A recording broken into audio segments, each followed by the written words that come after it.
All right, buckle up, everybody, because today we're taking a deep dive into the world of Sean Duffy. Sean Duffy. President-elect Trump's pick for Transportation Secretary. Okay.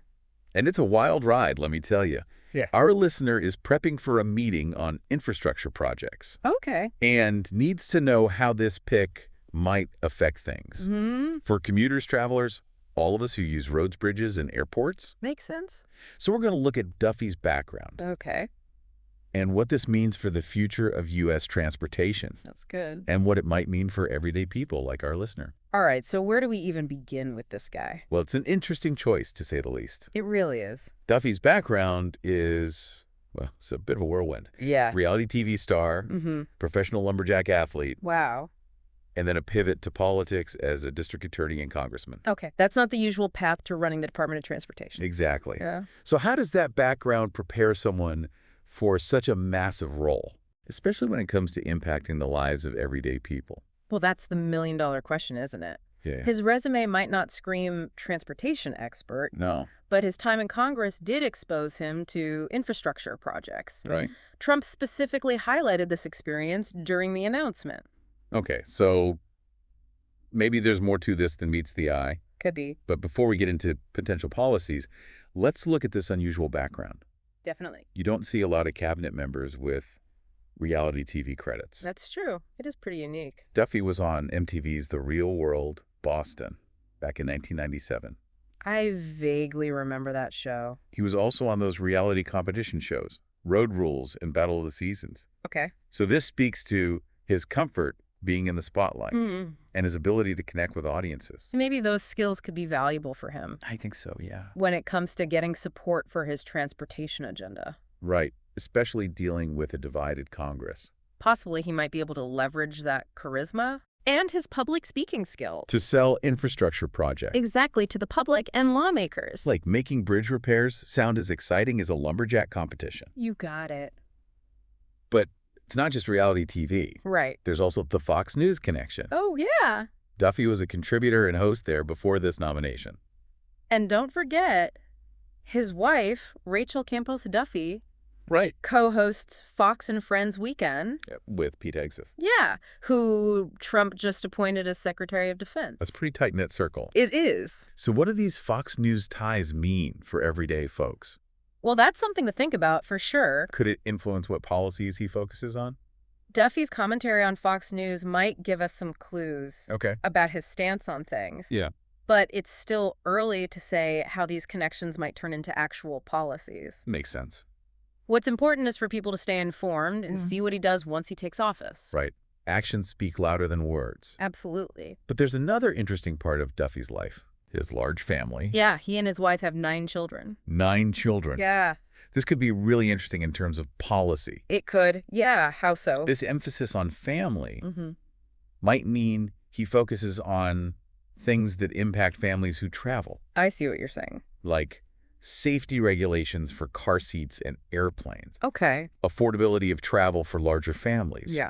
accessibility for those families at airports and train stations. That makes sense. So Duffy might not have the traditional resume, You're right. but his background gives us some hints about his potential priorities. No, sure. But what about his actual policy experience? Well, he was a congressman for Wisconsin, Right. and during that time, he was involved with several infrastructure projects in his district. Okay. That experience could be valuable now as Yeah. he tackles transportation on a national scale. Okay. So there's some experience there. Yeah. But I'm still wondering about his lack of deep expertise Mm-hmm. in the transportation sector. In the nitty-gritty. Yeah. Can he handle the complexities of the department Right. and make good decisions that actually benefit people? Yeah, that benefit people across the country. That's what we'll explore in part 2 of this deep dive. Okay, sounds good. We'll dig into the potential challenges and opportunities for Duffy Mm-hmm. and how his decisions might affect commutes, travel plans, Yeah, even the cost of goods and services. I'm looking forward to it. Welcome back, everybody. We're continuing our deep dive into Sean Duffy, Trump's pick for transportation secretary. a guy who went from reality TV lumberjack Yeah, to a major position in government. it's pretty wild. Our listeners getting ready for this big meeting about infrastructure. Right. So we're focusing on how all this impacts everyday folks like them. Okay, so we were talking about Duffy's background, Uh, his communication skills, Mhm. Fox News connections, his Yeah. big family, and his lack of experience in transportation. Right now, let's get to the potential policy priorities. Okay. Where might he focus, and how could that affect our listener? And the average American. Well, during the campaign, Trump kept saying golden age of travel. Right. It sounds good, but what does that mean for transportation policy? Yeah, what does that actually mean? Could it lead to real improvements for people who commute and travel? That's the big question, isn't it? Golden age of travel could mean a lot of things. Right. But we can look at what Duffy's done and what Trump said. Okay. Trump talked about making our skies safer. Remember? Oh, yeah, I remember that. So could that mean stricter security at airports? Maybe. Maybe even longer wait times or higher ticket prices? It's possible, yeah. And what would that mean for families traveling on a budget? That's a good question. Increased security might make lines longer, It could. and airlines might raise prices. Yeah, they might pass those costs on to passengers. But it might also make people feel safer. Some people might be willing to pay more for that.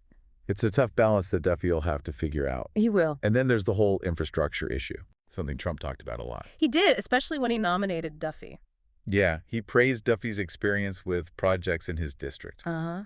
And during the campaign, Trump talked about rebuilding roads. bridges and airports. Exactly, a lot of rebuilding. So more construction projects, Yeah. which sounds good, but what does it mean for people on the ground?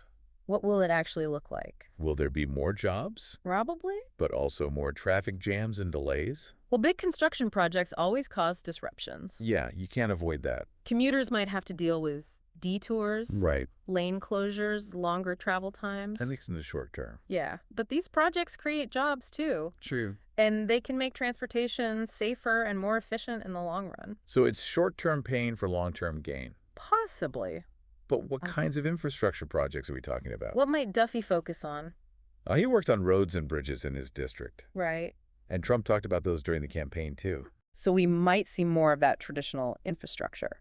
But remember that golden age of travel idea. Yeah. That could mean investing in high-speed rail. Oh, yeah. Imagine cutting travel times between cities. Right. Less reliance on air travel. Less congestion on the highways. But high-speed rail is really expensive it is. and complicated to build. Yeah. And it often faces opposition. From local communities. And politicians. Can Duffy pull this off? It's a huge challenge for sure. It would take a ton of money, And political willpower. plus overcoming all the logistical problems. It would be a massive undertaking. But it could really change how Americans travel. If he's serious about that golden age, it could. So we've got possible policy directions. Okay, what are those again? More security, Okay. traditional infrastructure like roads and bridges, Yeah. and maybe even this push for high-speed rail.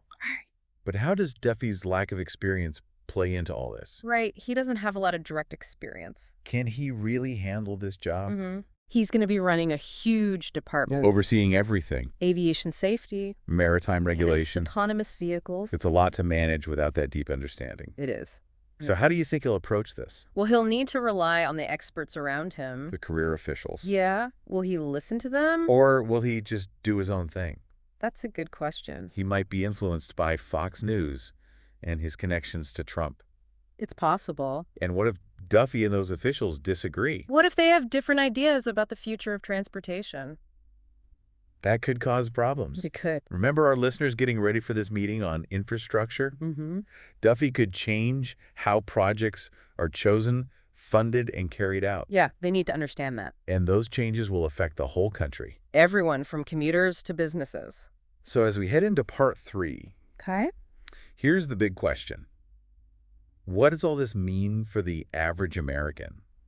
We've been talking about Sean Duffy's unusual path from reality TV lumberjack to transportation secretary. It's quite a story. And we've talked about what his appointment might mean. For transportation in America. Well, let's get practical here.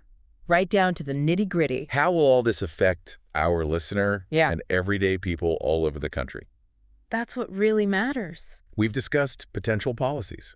Like increased security, traditional infrastructure projects, Right, roads, bridges. and even high-speed rail. But the real impact depends on how those ideas become actions.